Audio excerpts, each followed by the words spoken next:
All right, so we move to 8.2, which is the law of sines, one of my favorite sections to teach. And the learning target is I can solve triangles using angle, side angle, angle, or side angle. This one is the special case in that you might get 0, 1, or 2 solutions. We will talk about that. It's called the ambiguous case.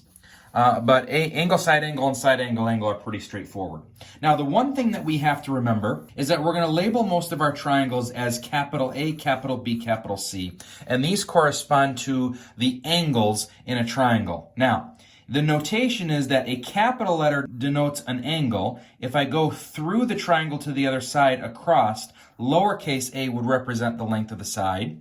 Across from angle B is lowercase b, and across from angle C is lowercase c. Now, the law of sines says sine of an angle, in this case A, divided by the side of the corresponding angle that go together, lowercase a, is always equal to sine of angle B divided by side B. And I can also throw in the third side, sine of angle C divided by side C. All of these are equal. Now, you're not going to use all three. You're going to choose the two that are available in the triangle to use, right? If you choose angle A and side A to pair up with angle C and side C, I then have two fractions that are equal to each other, and then we have something called a proportion. So let's jump into one example and see what turns out. Number one, we have a picture of a triangle that looks something like this. I have triangle ABC, and side A is 9 meters. Angle B is 105 degrees, and angle C is 41 degrees. Right? Now, back to the learning target, it does say that I can solve, and that is to solve the triangle is to make a list of all three angles and all three sides. So I have my list capital ABC and lowercase abc. We can fill in the three values that we have so far. Angle B is 105, so I can mark that here. Angle C is 41, so I can mark that here. 9 is across from angle A, so I can mark that over here as 9 meters. Now, one property that we're going to note is the three triangles. Now, one property that we're going to note is the three angles of a triangle ABC always add up to 180 degrees. So if I'm given two angles, I can automatically jump into adding up the other two. That would be 146. And if I subtract that from 150, that's going to be 34 degrees. And you can check that with a calculator. So I have one down and I have two to go. I'm going to use the law of sines to solve for lowercase b and lowercase c. Now, it looks like angle A and side A already pair up together. That's very good. So I can say sine of my angle 34 over side of my angle 9, those are A and A that pair up together, is equal to sine of the angle 105, which is angle B, divided by side B, and that's what I'm looking for. Now, how do we solve a proportion? We cross multiply. If I cross multiply like this, I can write this as 9 sine 105. And if I cross multiply like this, I can write this as b times sine 34. We're going to divide both sides by sine 34, and we're going to let the calculator do all of the work for us. I have to remind you that you need to be sure that your mode is in degree. If your mode is in radian mode, it's not going to work because these are angles that are in degrees. So my calculation for side B is 9 sine 105 over sine 34. So I can just type that in as written. 9 sine 105, close the parenthesis, divide by sine 34, close the parenthesis, and my final answer is going to be 15.55. So we can write this as 15.55 meters. And I know that's in meters because side little a is also in meters, so I can write that here as 15.55. The same process is going to be true to find lowercase c, this third missing side. I still have my original fraction from the first problem, which is sine of a over a, so we can still write this as sine 34 over side a, which is 9. I'm going to do the same process for c, which is going to be sine 41 over lowercase c. Once again, cross multiply. Once again, divide both sides by sine 34. And then we're going to let the calculator do all the work for us. In this case is going to be 9 sine 41 divided by sine 34, 10.56. And again, that's in meters. And since we have listed all three angles and all three sides in a little list with capital ABC, lowercase abc, the problem is done because I have solved the triangle. Let's move on to example 2, a different type of question. Let's say I have a problem that looks like this. Let's call this one JKL. You may not necessarily see every triangle in the case of ABC, so we can just swap out the letters and that's no big deal. Let's say that this is 70 degrees, this is 50 degrees, uppercase L, and then side L is going to be 12 centimeters. Make a little list of my three angles and my three sides. So capital J is angle J, which is 70. Capital L is 50 degrees, and lowercase l is 12. That's good because capital L and lowercase l pair up together, so I can use that in my first proportion. Notice I have two angles, 70 and 50. Those add up to 120, and if I subtract that from 180, I get 60. Same process as before, which is proportions involving K and J, and using sine 50 over 12 in each one of those. Each one of these I'm just going to cross multiply once again. And we're going to let the calculator do all the work for us. In the first problem over here, 12 sine 60 over sine 50, which is going to be 13.57, and we're going to call that centimeters.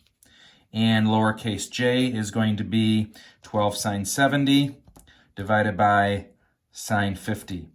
I want to mention again in the calculator, when you have the first angle on the top in the numerator of your fraction, be sure that you close out that parenthesis, because when I divide by the other angle, if I did not do that, it would include that in the value that I'm taking the sine of. So this is going to be 14.72, and so I can write those up here. And the problem is complete because I have solved the triangle. All right, let's talk about the ambiguous case here for a couple minutes and show you what the ambiguous case looks like.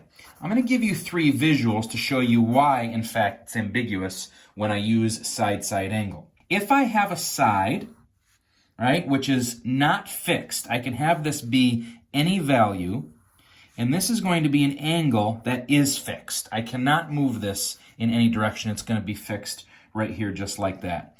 I'm going to say that this is S1, or the first side that is fixed. If I drop this S2 down so that it does not quite reach this side that is coming out here at this angle, this is going to give me something that's no solution, right? That's just what it's going to look like. This side doesn't quite reach all the way down to this third side down here that comes out. That could be any length, right? So that's what it looks like if we have no solution. And once again, if I have this angle that is fixed and this side over here that is fixed, if I bring this side down so that it just barely touches it, so that it makes a right angle, in this case, I'm going to have one solution for this problem, right? Because there's only one value that comes down over here, right? And now I have another case where I have two solutions, where I have this third side, this angle is fixed, side 1 is fixed, I'll label this one as side 2.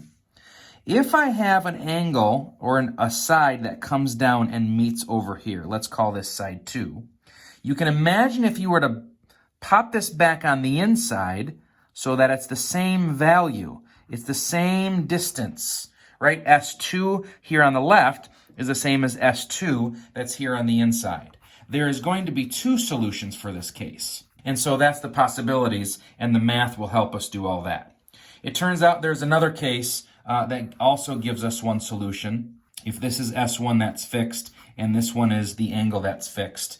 If S2 is longer than S1, right? In this case, if S2 is greater than S1, there is still only going to be one solution. So that's why I put that under here, because that's true for both of these triangles, right? Because if you imagine if I took S2, if I popped it over here on the other side like I did in this example up here, that's not going to work, right? It's going to be on the outside because it's longer than S1. So I'd have two solutions for both of those types of cases. Now, the good thing is that these visuals do not matter.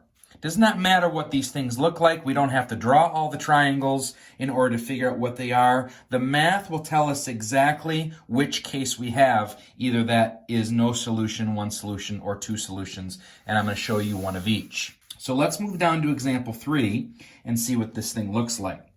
The first thing that I know is that angle A, which is going to be written like this, is 55 degrees. Side A is 1. And side C, that's a lowercase c, is 2. Now I want you to notice that even if I don't have a triangle, I have an angle and a side that are paired up with each other. So I'm going to first start my proportion with sine over side, which is going to be sine 55 over side 1. And I'm going to say sine of capital C over side C. Now watch what happens if I cross multiply as I did before. This is going to be 2 sine 55 equals 1 times sine C. Now essentially what I would need to do in order to solve for this angle is take the inverse of both sides. But watch what happens here. If I have 2 sine 55, 2 sine 55 is 1.63, and I ask you, what is the range of sine? The range of a sine function is between -1 and +1, or the domain of the inverse sine function is also between 1 and -1. So essentially what I have is the inverse of that number gives me an error message, so I know since I cannot calculate that angle, I'm going to have no solution in this case. So the math has told me I'm not going to have a solution. What might this look like if I were to draw it out? You don't have to, but I just want you to be able to see. Angle A down here is 55 degrees. Let's call this side C up here, which is 2. All right? So this angle is fixed at 55 degrees. If I were to drop this down, this is only 1. Right? That's not going to reach all the way down to that other side, which is fixed. So we're not going to be able to do that. Let's look at one of the other 2 ambiguous cases in example 4. So we look at example 4 involving the law of sines in our ambiguous case, which is side, side, side. Let's get a couple of values down here. Angle A is equal to 31 degrees. Side A, across from that, would be equal to 10. And side little b is going to be equal to 12. So let's go ahead and set up our proportions. We know that A and A pair up together, so we can say sine of my angle A, which is sine 31, over side A, which is 10, is equal to sine of large B divided by small b, which is side B, which is 12. Once again, we're going to cross multiply. I'm going to call this 12 sine 31. I'll cross multiply here. This is going to be 10 sine B. Before we take the inverse, let's divide both sides by 10 like this. And then we're going to say that sine B is equal to this value that I'm going to type in the calculator. 12 sine 31, close parenthesis, divided by 10. And that gives me 0.618. Now, in order to solve for this angle, we can take the inverse of both sides like this. Using second sine in the calculator, my sine inverse sine will cancel, and I'm left with angle B. So on the calculator, I can do inverse sine. I put the last thing here that we just typed, which is 0.618, 0.456899, whatever. Inverse sine of answer would get us the exact value. That's how we really should type that in the calculator. And that gives me 38.17. So 38.17 degrees. Now I want to think about this for a second. On the unit circle, I am trying to see what angle, the sine of what angle gives me a y value of 0.618. I think there's actually an obtuse angle here as well, because if I have a y value here of 0.618, I have another y value over here that's also 0.618. This angle that we calculated in quadrant 1 is 38.17 degrees. This has the same y value of 0.618, because remember, sine on the unit circle is the y value. So if this is 38.17, that means that this reference angle is also 38.17. So I want to know, what is this obtuse angle that can give me another value of angle B? I can just simply subtract that number from 180 degrees. And so if I type that in the calculator, I could do 180 degrees minus the answer and get 141.83. So I have two solutions in this case, 141.83. Both of these angles are possible. So let's make a list of our two solutions. My first solution, right, gives me angle 31 degrees. Angle B is the first angle that we found of 38.17. And then once again, to find this third angle, I can take those two and subtract them from 180, which is 180 minus 31 minus 38.17, which gives me angle C of 110.83. So this is solution number one that I'm writing down here. Let's use the law of sines once again to find this missing side. I can put this right down here in the corner. I can use A and A that pair up together. Let's say sine 31 over side 10, A and A pair up, equals sine of 110.83 divided by side C. Once again, I can cross multiply. So my final answer for side C is going to be this value right here typed in the calculator, which we are going to type 10 sine 110.83 and divide that by, let's close the parenthesis, divide that by sine 31, and that gives me 18.15. So therefore, side C is 18.15. But remember, in our triangle, I can pop this side out so that my angle is an obtuse angle. So I have to make a list over here of solution number 2. I know my values that are still the same. My angle A is still going to be 31. My side A is still going to be 10. And my side B is still going to be 12. Angle B is the reference angle that we found over here by subtracting that from 180, which is going to be 141.83, okay? If I take these two values and subtract from 180, I can still find the missing angle C, which is going to be 180 minus 31 minus 141.83, and that gives me a very small angle, 7.17 degrees. But still, it's a solution, and it still is possible, so let's use the law of sines like we just did a second ago. Cross multiply. Divide both sides by sine 31. So that gives me, let's say, 10 sine 7.17. Close. Divide that by sine 31. And that should give me my missing C value, which is going to be also very small, 2.42. And for the last example that we have here, for example 5, is another side-side angle problem. Here are some given values. Angle C is equal to 58, little c is equal to 8, and little a side A is equal to 6. Let's use our law of sines to calculate. This is going to be sine of 58 divided by side of 8, which is equal to sine of angle A over side little a. Cross multiply, this is going to be 6 sine 58. Divide both sides by 8, type that in the calculator, and we are going to get 6 sine 58, close, divide that number by 8, and that's 0.636. If I take the inverse of the answer, we get an angle of 39 point, we'll call that 50. So angle A is equal to 39.50. So that's one solution for sure. Now, let's think about this for a minute. Once again, on the unit circle, I'm looking for a y value of 0.636, which takes me up right about here. Whatever this angle is, this is 39.50. And in order to find that, if this is going to be 39.50, I can subtract that from 180. So 180 minus 39.50. This is my second solution, if I have one. Let's see what happens. And that gives me an angle of, is that angle A? Yes, that's angle A, 140.5. Now, notice I already have an angle that's 58. If I took this angle that's 58 and this second solution that I have right over here that's 140.5, just these two angles alone add up to more than 180 degrees. Matter of fact, they're 198.5. So this solution as a second solution is bad. This one is not going to work. So in this case, I have one solution.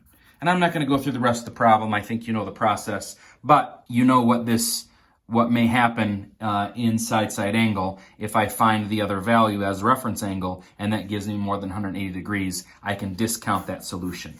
If you want, there is a problem in the opening screen where there's a fire with a water tower and a ranger's tower. You can use the law of sines just as a little challenge problem to find how far is it from the ranger's tower to the water tower. If you want to go ahead and figure that out, you can come to me, tell me what answer you have, and I'll have the correct answer and let you know whether or not you're correct. Hope this helps. Let me know if you have any trouble. Talk to you soon. Bye-bye.